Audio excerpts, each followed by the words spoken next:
Hello and welcome to Holistic Nurse Academy podcast, where we bridge Eastern and Western medicine. My name is Holly Taylor. I am the owner and I am a nurse and board certified holistic nurse.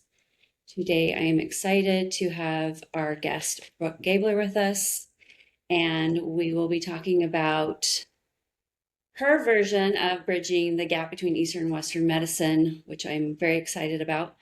Um, just a reminder, everyone, this is not medical advice. This is to be a resource and a place you can go to learn more about the different modalities that are out there.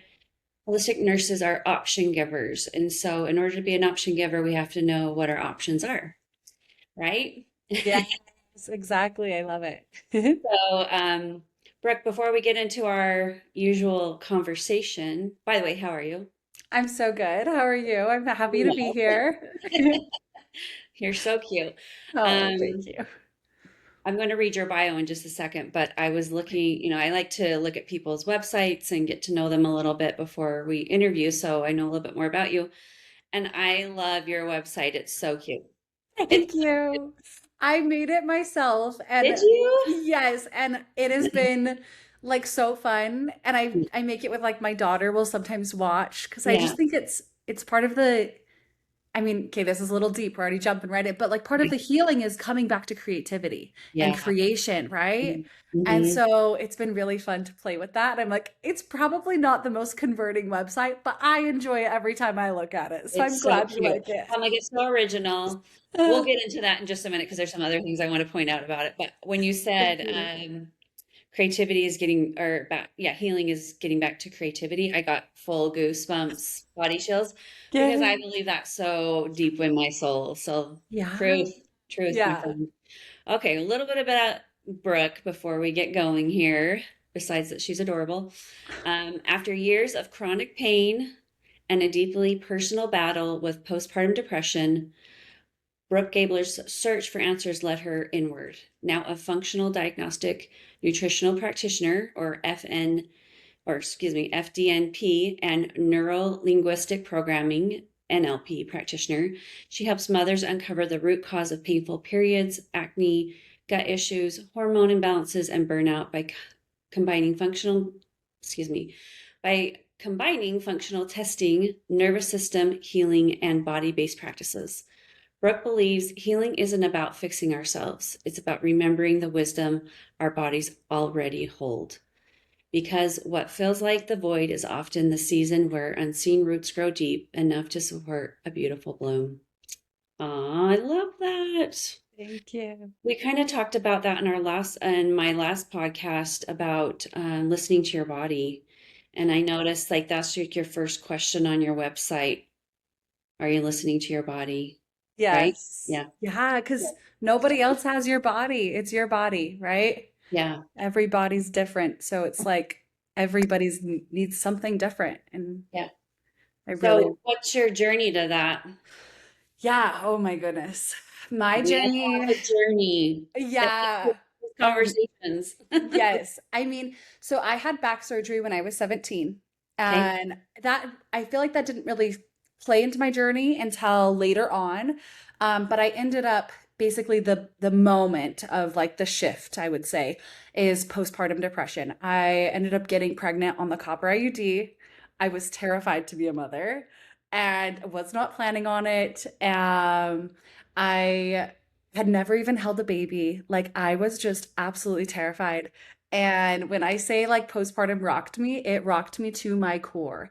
And I really like to think of it now as it's that void time where really those roots were growing deep, but it was so uncomfortable, Yeah. right? It was having to cut through that deep, hard soil, all those limiting beliefs, all those things that I had, like, had never looked at, all surfaced in postpartum. And that basically brought me to energy healing was kind of the thing that helped to move that trigger and helped me just like understand that I think there's this beautiful passageway into motherhood that we can't describe but we can feel, right? And so that was kind of my first sensation of like feeling these things that I had never felt before. Like I was always sporty. I was always doing all these other things, but like motherhood was just so not on my radar. Yeah. And so Right? it, yeah, and so it like really cracked it open. And then I started to learn, like, even though that helped me, and I was like, okay, this is good. Like I'm slowly peeling back these layers. Uh, the functional diagnostic nutrition, like when I went through that, the way they teach you is you do it with yourself first. Yeah. And that completely changed my world. Like I had cystic, horrible cystic acne. I had painful periods. I had postpartum rage. Like I remember the moment that I was like, okay, I need help. I Yeah. was yelling at my husband for not eating his sandwich fast enough. And like poor sweet husband starts eating his sandwich faster. And I'm like, I don't even feel better now that you're eating. Like there is something going on internally that I just I couldn't describe. Like it was just such a hard transition for me. And I really think going into that unknown is the scariest part Sure. of anything in life, right? And that's where like as an FDN, um, there's the people that, you know, you go to the doctor and they don't have the answer. And it's because you're not quite to that disease state. You're kind of in that unknown space and it's super, super uncomfortable. And so that's where that's my backyard. I'm like, okay, let's learn to make this uncomfortableness and like make it beautiful Yeah. somehow, right? Like Yeah. transform it, alchemize it. Yeah. But yeah, we can I'm sure we'll dive in even deeper to the Yeah. stories and little things Well, and pertinent. those are the people I resonate with because I do believe in making something out of the mess, you know. Yeah. Um, and we don't have to. I've learned, you know, as I've gone through several years of evolving and growing, I'm like, I always thought that that was like something you had, like, of course you're going to make something of this. And then as time went by and seasons went by and I was watching everybody else, I go, well, I guess you don't have to, but it sure makes it more worth it if you do. So, Truly.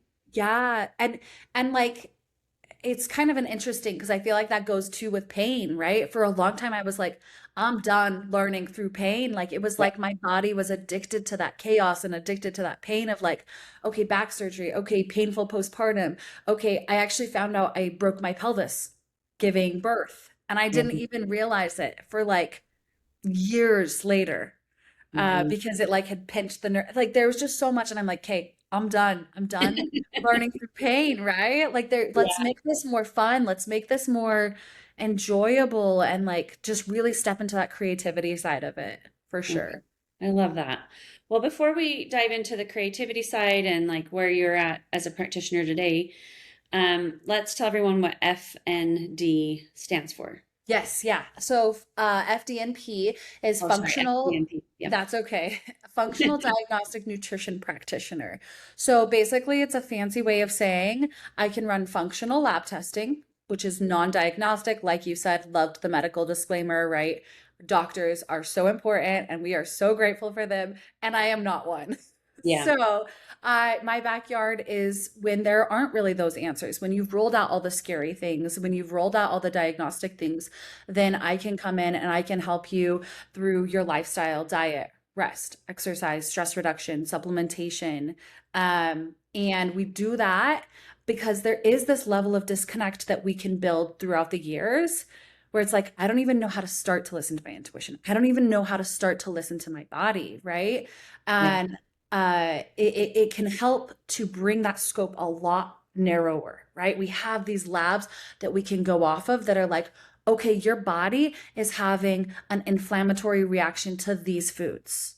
Okay, you are needing these mineral supports, right? Like just these basic things that really help you understand and gain that compassion for your body of like, oh, yeah, my body isn't broken. Oh, yeah, my body doesn't hate me.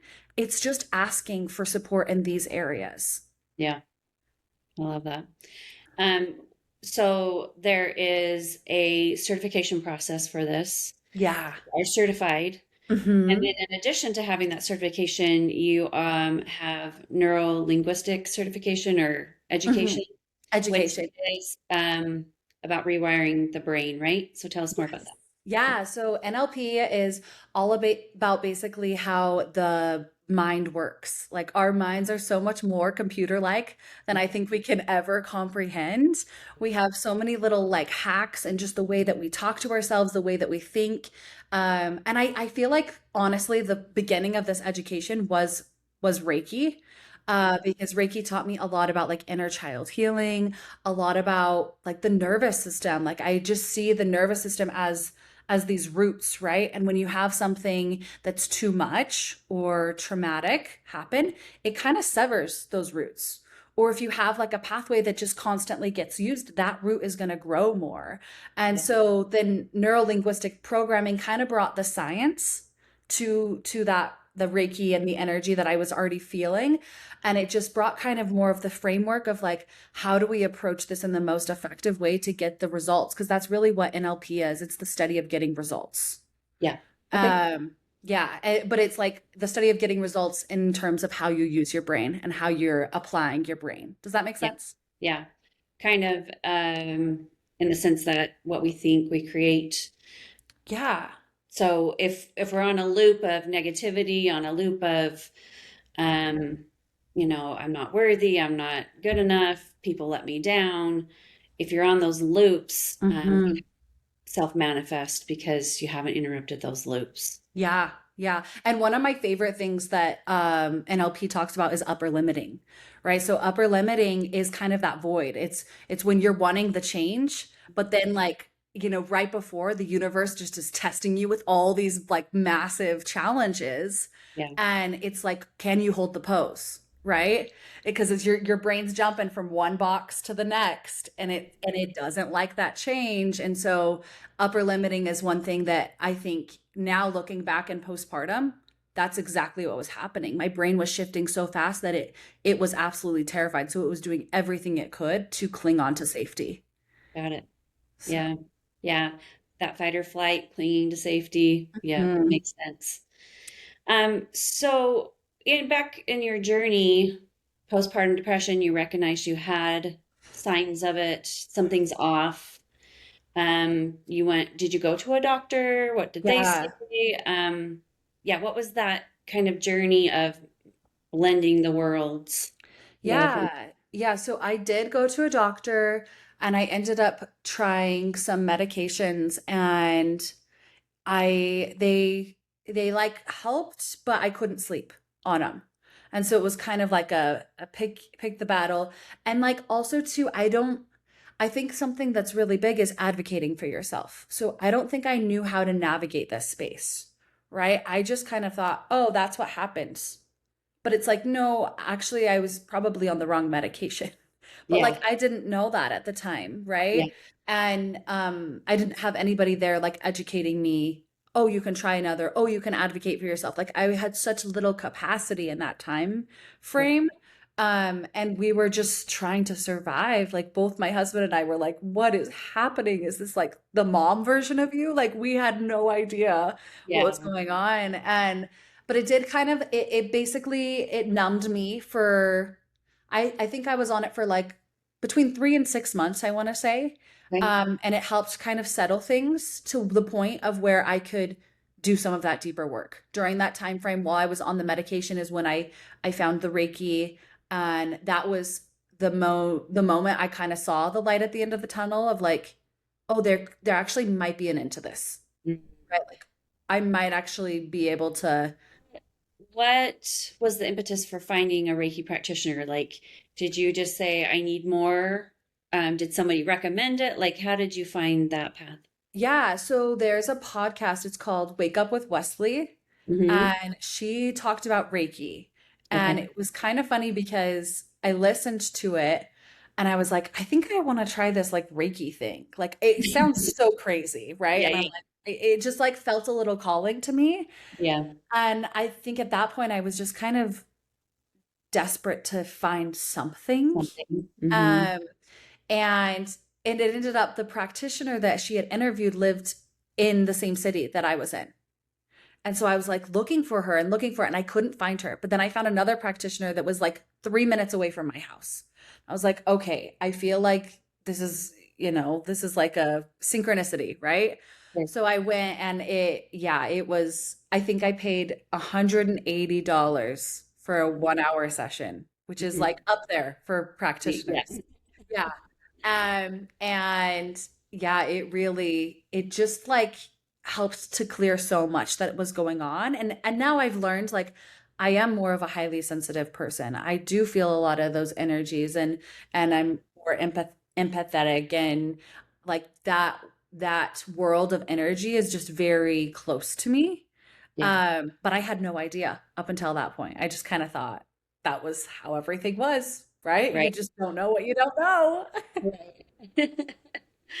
Oh, well, that's amazing. So you got on medication, but you also sought out Reiki. So I love that you blended the worlds. Mhm. Because I have a similar, not a similar story in postpartum, but like a similar story of through a traumatic time in my life, how I blended the worlds. Reiki was definitely in that genre of tools that I use, but it just kind of really does blow your mind that where's this been? Yeah, Right? yeah. And it's such a like simple like it's genuinely just So love. simple. Yeah. Yeah, like Well, it's holding space. yeah, it's holding space for that love to like come Yeah. in, you Yeah. know? Like it's like I like co-regulation, right? Yeah. It's just yeah, it's so profound yet so simple at the same Yeah. time. Like Mm, I I love that. just I love it. I know. We could talk about Reiki on its own. But so you receive that session, you see the light. Mhm. What does it kind of take to get you on the other side? Yeah, so then from that point I actually was like, okay, this is something that I want to pursue. And so I became a Reiki master and I started doing right when I believe you're a Reiki master as well. Yeah. Yeah. Hmm. Yeah. So you have to do work on yourself, right? They believe that, you can't help others until you've helped yourself, which is a lesson that women need to hear over and over again because we're constantly giving. Awesome. Yes, yes, yes. So, I did all that and it was like so profound just being able to like hold that space for myself and have that connection. And I also would journal occasionally. I would also meditate because my daughter didn't nap on her own. So I would lay, right, pitch black, dark room because that's how you were supposed to do it. Like Yeah. I would read up all the things of how you were supposed to do things. And in there, I realized I was like, whoa, my brain is telling me so many mean things over and over and over and over again. And I began kind of meditating and using those modalities of just like holding the space, reflecting, observing. And there's also, I don't know, have you ever heard of like ego work? Hmm. Yeah. Okay. So one of the things is like naming your ego, naming that voice in your mind. So Yeah. mine was F it Fred because he was so mean and he was like so brutal. And I was like, he just was awful. And so that was my like ego's name at that time. And it would help me to be like, okay, nope, that's Fred telling me that I'm a bad mom. That's Yeah. Fred telling me these nasty stories that I don't want to hear, right? And so I think that was another big step that was kind of happening at the same time of the Reiki. And then I started practicing on others.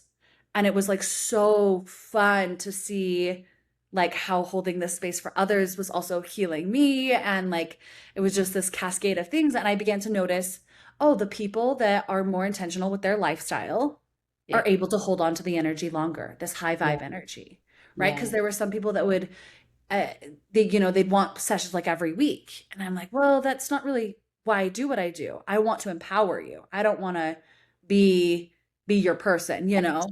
Yeah, yeah. I Yeah. think that that's one of the most massive lessons on a healing journey is everything you're doing should be empowering you and supporting you to become whoever you Yes. want to become, right? Yes.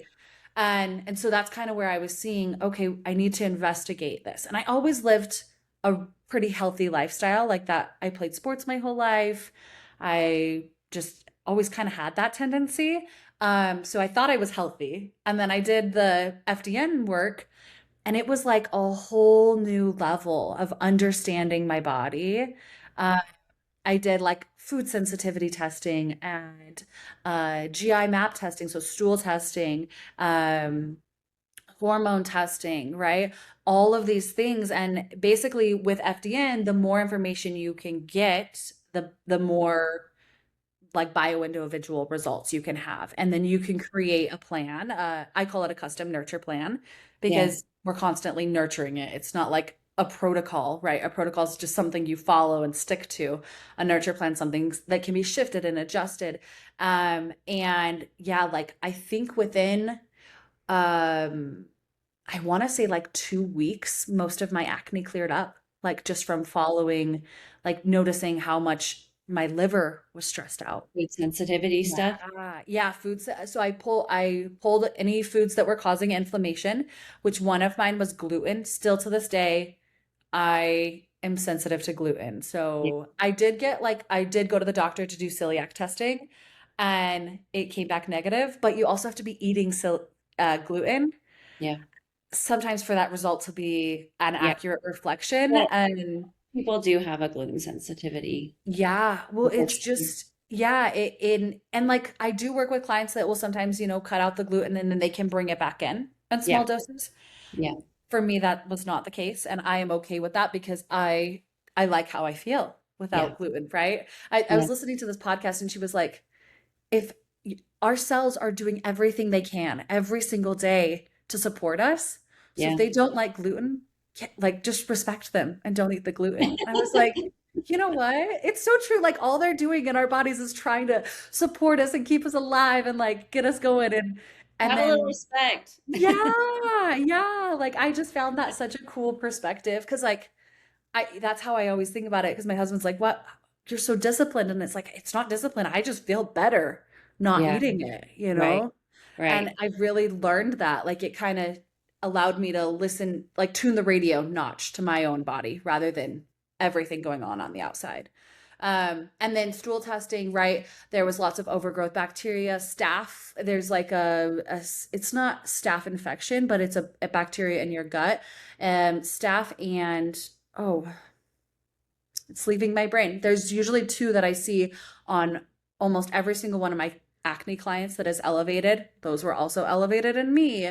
And then there are some with the GI map, that is one where sometimes we will have to work with doctors because if there are parasites or if there is specific bacterias, it's best to just, hey, this is a referral. You need to go to your doctor and get it checked out, right? There are some things on that where we have to be and as an FDN, we have medical director oversight. Yeah.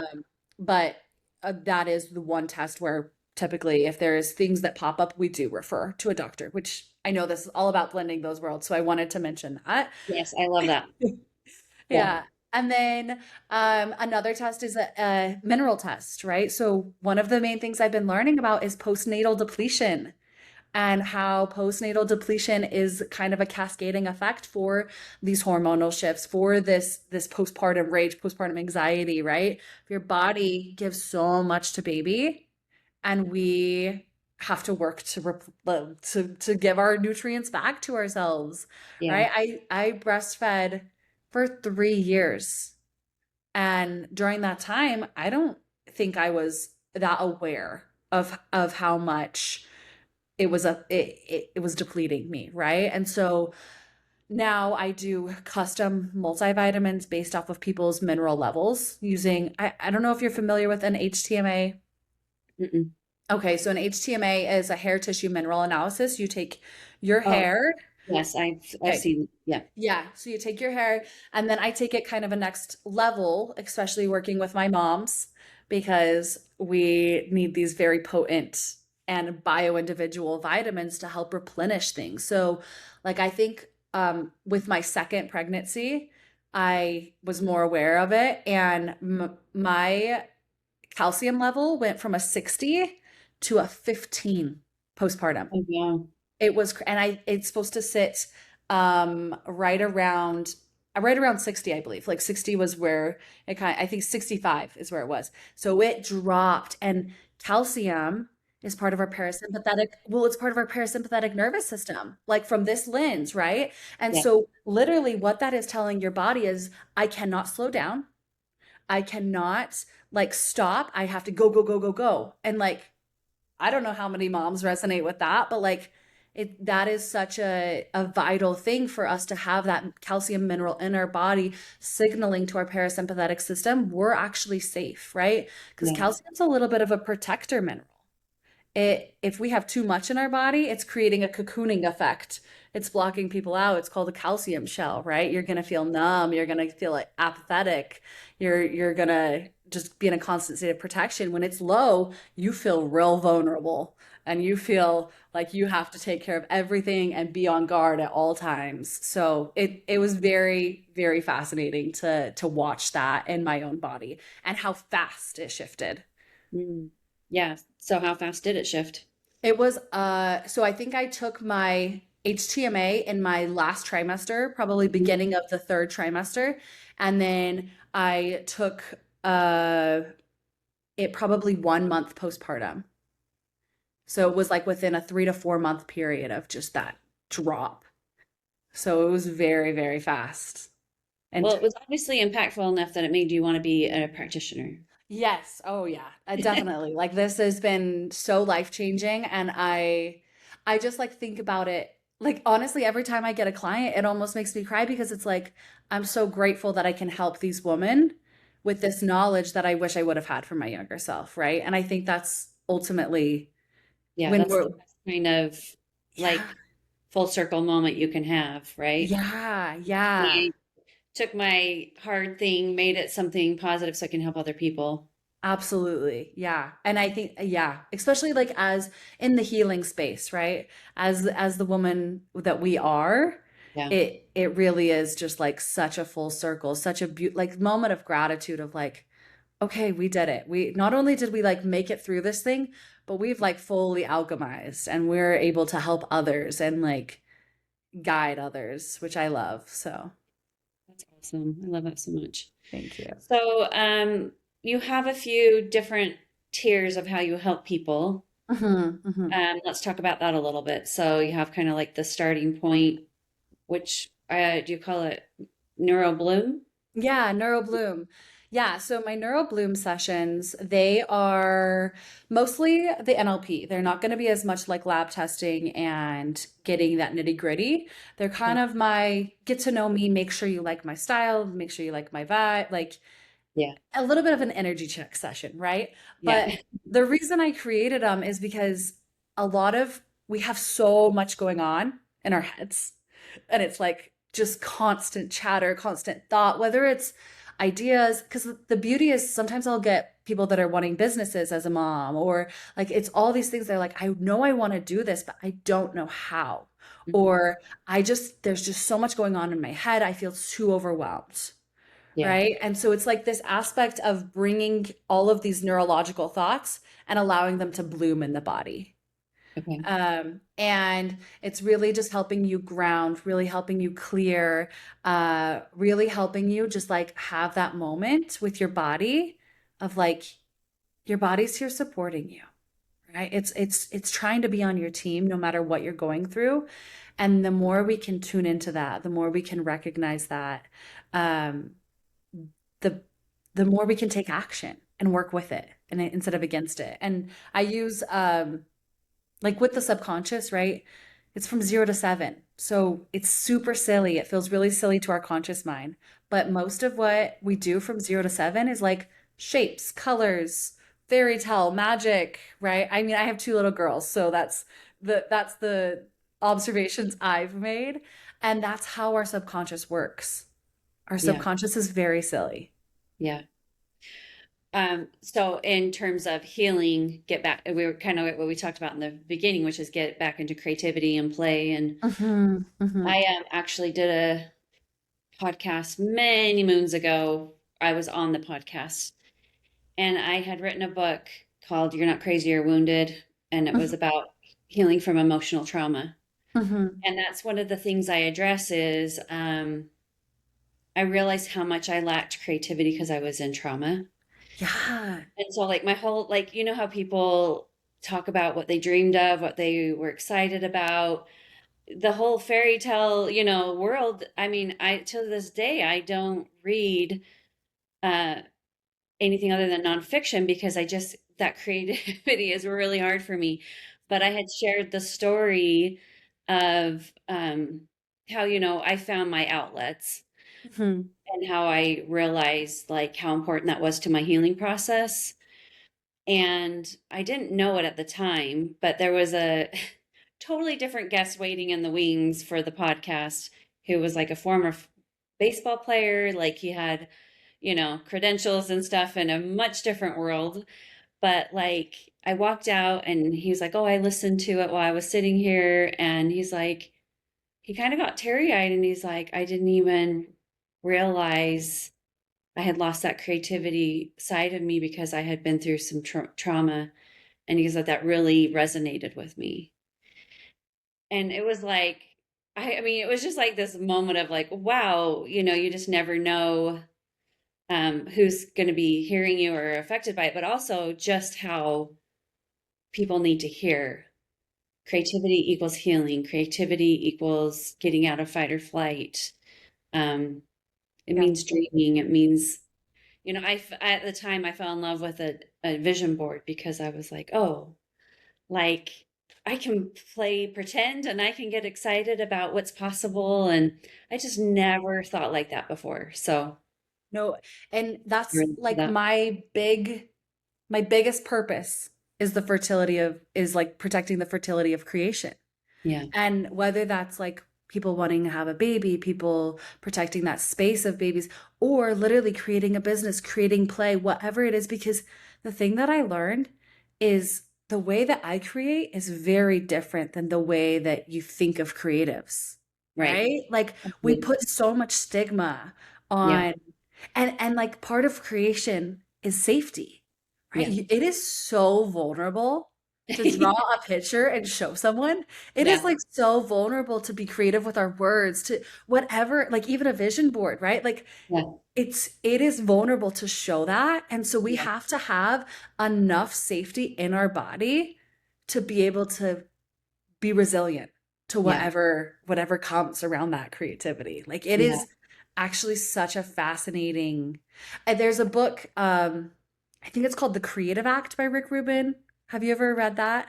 Yeah. Oh, I highly recommend. I might have said the name a little wrong, but I think it'll at least get it close Yeah. on a Google search. It is, I mean, I could just listen to it over and over. Like, it is just the most grounded way of thinking about creativity. And I feel like yeah, he does a really good job. Like, he says the main reason for art is connection. Yeah. And, like, it's so true. When you create something and you can cultivate connection out of it, connection is our ultimate healer. Like, all of these things, they go with it, right? And I think sometimes we just get so fixated on what to do, what to take, these external factors, Yeah. when it's like, no, what do you want to be? Where do you Mm-hmm. want to go? Like, what do you want to create, right? Mm-hmm. That's Yeah. I love that. You're right. It's The Creative Act by Rick Rubin. okay, good, good. Yeah, I highly recommend it. I love that book. Awesome. Okay, so once somebody gets past the initial stage, it feels like a good fit. And then you move on to what? Yeah, so there's kind of two options. Like the NeuroBloom is kind of my low ticket. People can try it out. And then from there, sometimes people want a little bit more deeper work with like a full brain rewiring. I say that the NeuroBloom is like a nervous system reset. Okay. And then I have my weeded and seeded series. That's going to be like a full nervous system rewiring, brain rewiring. It's typically 8 to 9 sessions that kind of build off of each other to create that whole transformation. It's based off of the NLP breakthroughs. I don't if anybody's familiar with those. Um, but it's just all about basically shifting your identity, going through that transformation, being very intentional with it, letting go of those limiting beliefs, calling in what it is that you want to create, right? If it's a blissful postpartum, if it's a healing, whatever that is, and it's more from that neurological standpoint. And then I do kind of hand in hand is my mini like package when it comes to the functional diagnostic nutrition side is my prep the soil package. And that is going to go over like diet, rest, kind of the foundations of the healing. But then it also includes the HTMA testing and that custom multivitamin that I talked about. So that's also a really good starting place. Like you could do the neural bloom, or you could just skip straight to that prep the soil if you're like, okay, I'm not super interested in the neuro linguistic programming and the mindset work. Because what I found is clients will typically start with one or the other. So like in Yeah. my case, I definitely started with the mind work, Right. right? And then I found the physical work. But some people actually start with the physical work, and then once they're kind of building that physical capacity, then they feel safe to shift over to that mind's work. Yeah. And then I have my Art of Blossoming program, which is kind of my big shebang. It's 6 months of coaching, and it's going to go through the functional lab testing. We do the HTMA, the GI map. Sometimes, depending on people's needs, like main complaints, I always will customize things.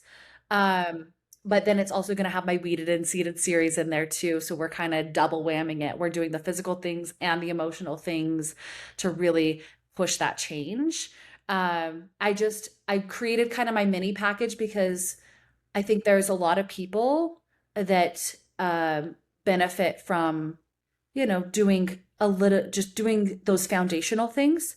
And then they're able to kind of take it and run with it. And they're Yeah. able to just like feel better and they Yeah. don't need that whole big shebang. Yeah. But then there are I do work with more chronic conditions or people that have been stuck in fight or flight for 30 years, and they're like, nope, I want that 6 month package, if not longer, because sometimes that will roll into, a monthly support after. But that's kind of the flow. I try to keep it a la carte because I want people to be empowered by their choices. I don't want to tell them what they need. I want them to be able to kind of select and be like, oh, you know what? I actually do want to try that, or I do want to try this. But I do, like, some people will be like, oh, I just want to do the labs. And I'm like, well, the labs are wonderful, but it's really how you integrate the labs Yeah. that's going to make those massive Make it shifts. work. Yeah. Yeah. And it's like the daily little things that keep it sustainable, right? Because otherwise it's just every other thing out there that's telling you do this, do this, do this, do this, and then you burn out. Right. Right. So Well, I think we all, I mean, everyone's just like, who, because I do cranial sacral therapy and people are like, who needs a cranial? Like, everyone, because yes. at the minimum, you will receive a nervous system reset or, you're calm your nervous system. Um, and, it's a process to get there fully. But if you can feel for 1 hour that you can be calm in your body and feel good again, and oh, this is what that feels like, you know. So it sounds like everyone could benefit from what you do, but here's my question is, who is your ideal client? Who do you look for? Yeah, my ideal client is definitely mom space is who I attract. Yeah. Whether that's a mom that has, had babies and is now later on in life and still feeling depleted and ready to be nourished in that way. But it's mostly moms that are looking for nourishment, that are looking to make that shift into creativity. Moms that are struggling postpartum, struggling with raising kids, like that is such a daunting task. And I think the more we can create safety in our bodies, the more we can create the magical childhoods that maybe we didn't have or that we've always imagined giving our kids, right? But really, it starts with nervous system regulation. Like one thing, this is kind of a random analogy that's popping in my head, but we travel a lot. We went to Greece, and I had my daughters, they're 5 and 1 at the time, I believe, when we were on the plane. And they're like, how did you do it? And I'm like, honestly, stop worrying about the kids. Make sure you're regulated as a mom on that plane. The more you can show up regulated every single day, the more your kids are going to feed off of that. And that is like my highest goal, is to be able to teach moms to regulate. Like all of this work I've done has been with kids, while pregnant, while breastfeeding. Yeah. Like it, people want to make it so complicated and so hard, and those are our brains keeping us safe, like those excuses that are popping up, right? Our brain doesn't like change. Yeah. It's like, oh, we're going to be okay if we just stay where we're at. But in reality, like there's so much more to the wellness scale, right? The symptoms are here, feeling good is here. There's like this whole other spectrum of magic that we can create. And and so just being able to show up in that way for your kids, for your family, right? And like for me, I wasn't healing for me. I was healing for my daughter. Now I understand. Oh, I'm very grateful I healed, but it was hard for me to spend money on myself. It was hard for me to prioritize things for myself, but I could do it for my daughter. Yeah. And so even if that's where the moms are at right now, of like, well, I do need to do something because I'm not showing, like I'm short with my kids, or I'm always cleaning, or I'm always doom scrolling, whatever it is. that's those are my people, right? The Yeah. people that are wanting more. They're just like, I know there's something, but I haven't found it yet. Yeah. Okay. Awesome. What is there something like in our conversation today, right in this minute, that you are like a tip or something that would help somebody regulate their nervous system, rewire their brain, or is it more in depth that we could do a little? We Yeah. could do we could do something, yeah. um yeah, okay, so the thing that's coming to my mind is I usually guide this people through this at the beginning of every Neuro Bloom session. And it's just simply the practice of like becoming aware of your space. So I want you, if obviously, like if you're driving or something, like be careful. Be Don't do safe. this. Yeah, be safe. But it's just looking around your space, just slowly looking. And like I'd invite you to do this too, Holly. Yeah. Just Yeah. slowly looking from top to bottom, just noticing like even how you take that initial look and your like breath deepens. You're like, oh, okay. And you're just slowly looking, you're signaling to your brain, okay, right now there is not a saber-toothed tiger chasing me. There is nothing actually in this room that is going to cause me physical harm. It's scanning for your brain to be able to actually relax in this space, just going all the way around as slow as you can, right? Just like slowly letting your brain analyze all the things around you. Maybe there's messes, maybe there's things that you think you should be doing, but in reality, none of those things are harming you, right? And again, looking behind your shoulder, looking sometimes when I look behind my shoulder, like when I'd first do this practice a lot, I would get like nervous. Like I would feel like there was gonna be something behind Interesting. me. Yeah. But then See, just noticing, like, how do you feel now? yeah.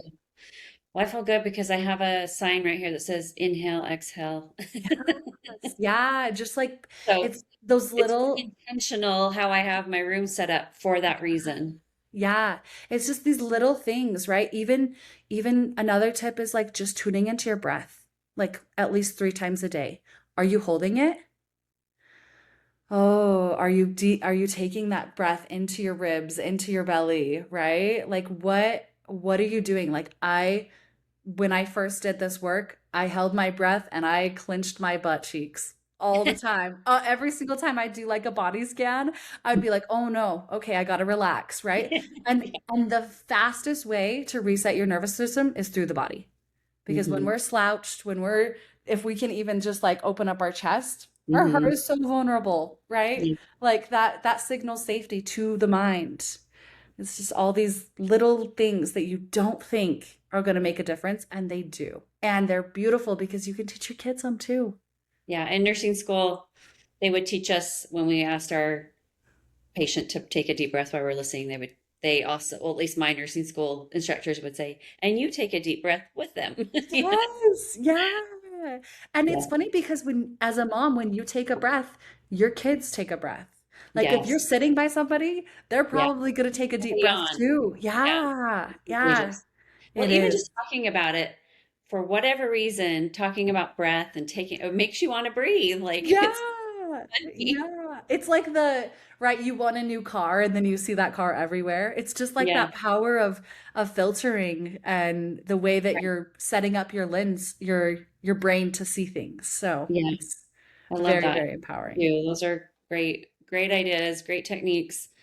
Um, so one of the questions I have for people right now, because I just feel like there's so much, and you've been in both worlds, so most people who are going to be on are going to be someone who has a story on both worlds. Hmm. Um, so whether it's from a practitioner standpoint, a client, patient standpoint of view, what do you think we can be doing better, uh, just generally speaking, at building trust in the system?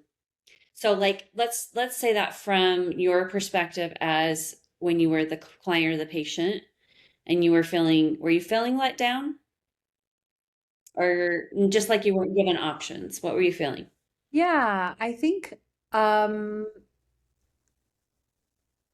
that again, it's hard to say like blank statements because there's Yeah, just so much variation between. I think yeah, there were definitely people that did let me down, and okay. there were people that really supported me In terms also of in that space. practitioners, In like, terms of practitioners, yeah, because like even when I went to the hospital, the girl there was so validating. She listened to me. She heard like she was. I don't think I will ever forget her face. yeah, Like she was that meaningful to me. And then there were the other people that kind of just made you feel dismissed, made you feel a little crazy, right? So I yeah. think it's hard to say there was like everybody's just so different, right? But I But think there was you have a good point in what creates trust and what creates disconnect. Just even something as simple as being validating. 100%. I think validation is something that our world lacks a lot of. Mhm. Yeah. And it's just those simple little like, yeah, this is hard. Validating that this is your experience. I'm Yeah. sorry you're struggling. I'm sorry you're having a hard time. Yeah. Mhm. So, do you remember what she did say to you? What were some of the things? I remember she was a doula before she Okay. was a nurse. Okay. And she just like assured me, like, because I ended up going to the hospital for suicidal ideations because I got really scared because I was like, I don't know what's going to happen. And she just was super nurturing. And she said to me, she said, thank you for coming in. Like, what you're dealing with is serious. Yeah. And it was just like the first time that I was like, okay, this is the right thing that I Yeah. did. Like, I am dealing with something serious. Because I think when it comes to your mind, because like on the outside, I looked fine. People would be like, you're so skinny. Wow, you're just bouncing back. You're such a good mom, right? But on the inside, the internal aspects of me were just clashing and just not okay, right? And I think that's where mental health specifically, the validation is so important, is because in my head I was constantly just gaslighting myself. No, this isn't as bad as I think it is. Oh, you're just making this up, right? I was doing those things to myself. So to Points of have days, or tomorrow will be better, or yeah, yeah. I could keep going. I could keep pushing, right? And so for her to say like, no, this is serious. Like, I'm really proud of you for coming in and just the way she wasn't distracted either. She was like very present with yeah, me. Um, and I don't remember like the exact words, but I just remember like the energy of it. Like she just yeah. was very calm and very nurturing. And I just remember thinking like, thank you. Thank you. I'm so grateful you are working because I don't know if I would have like taken the advice or if I would have done the things if I didn't have that trust that I got from her, right? Because I think that's something like I think I'm just like naturally more skeptical. And maybe that's from like child conditioning. I don't know, but Yeah. I think people can just be naturally more skeptical. And so for her to just like validate me in that way was yeah, essential. Does that kind of answer your question? I know Yeah, that no, I wasn't love too that. specific. Well, it's perfect because I'm actually presenting this weekend. I have a conference, and then it's on our website, a presentation called The Healing Art of Presence. And to me, I just wish that was taught, number one, for every practitioner.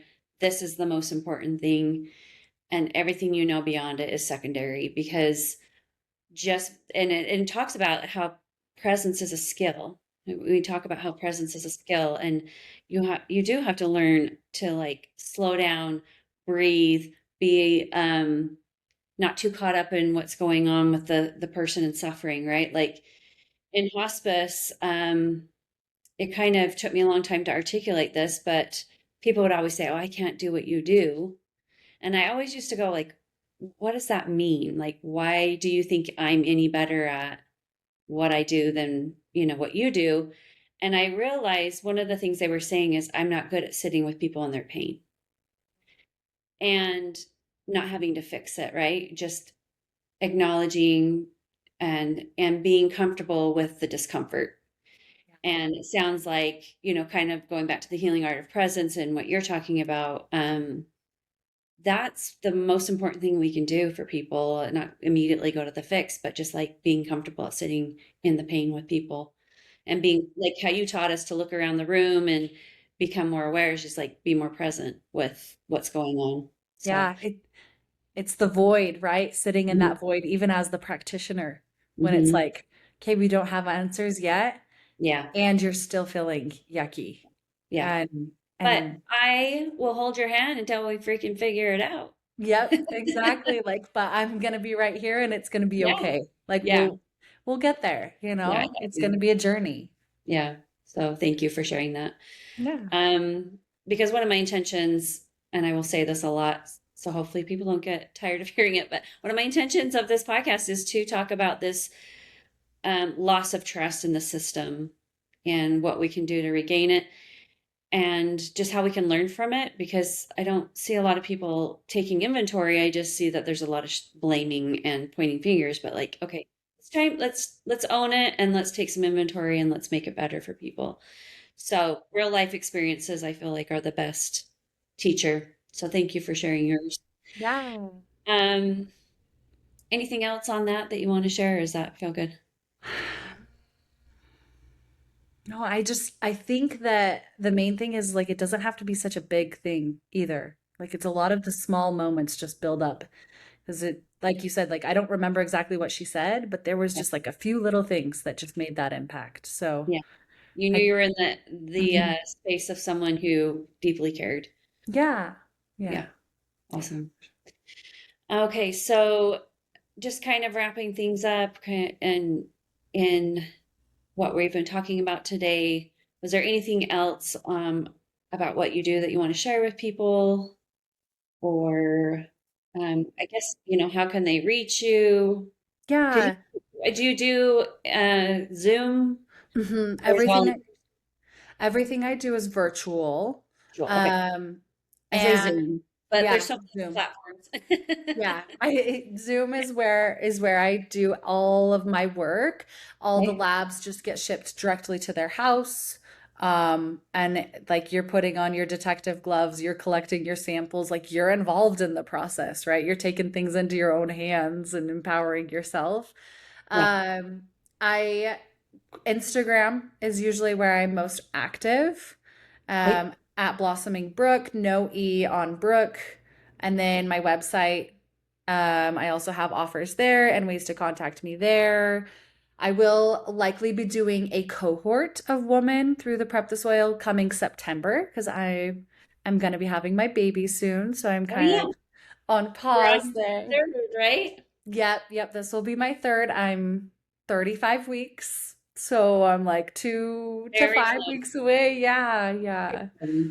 So, yeah, and feel free to reach out. Like if they have any questions, my DMs are always open. I think that too, like when using social media, my main goal is to create connection. Yeah. So if you're on there, send me a message, let me know. I love to chat in the DMs with people. Okay. And your website is blossomingbrook.com. Like you said, hmm no E with Brooke, hmm Brook. And if you want to see what her and her kids put together, it's super cute. It's super original. Thank I you. love the meow button, the click here meow. I It had to was, bring that up because that's so funny. I was dying. I was like working in the car. We were driving down to see my husband's family like an hour away. And my daughter goes, Mom, instead of click now, you should say click meow. And I was like, oh my gosh, that's so cute. And so I had to Yeah. do it all over. It was just Oh, adorable. well, And it I made, think, yeah, oh, go go ahead, ahead. sorry. I was like, it made me smile. It made me laugh. Good, Yeah. good. That's my goal. The more we can Yeah. smile, the more we laugh, right? Both of those things are naturally anti-inflammatory. So Right, right. I love it so much. Well, thank you so much for taking time to be here today. I so appreciate it. Learned a lot. I'm learning a lot myself. I thought I knew a lot about all the options out there, but they just keep growing and changing. love it. I love it. So I'm learning more. And then for anyone listening, if you want to connect with us as a community, please follow along our podcast. You can go to our website, holisticnurseacademy.org. We do have paid courses up there if you're interested in learning different modalities. But if not, we have lots of free content. And like Brooke said, I'm here for the community. I'm here for the connection, and I'm having a ton of fun doing it. So join us, um, and be part of, raising the vibe in your life, because that's what we do. We'll make you feel better.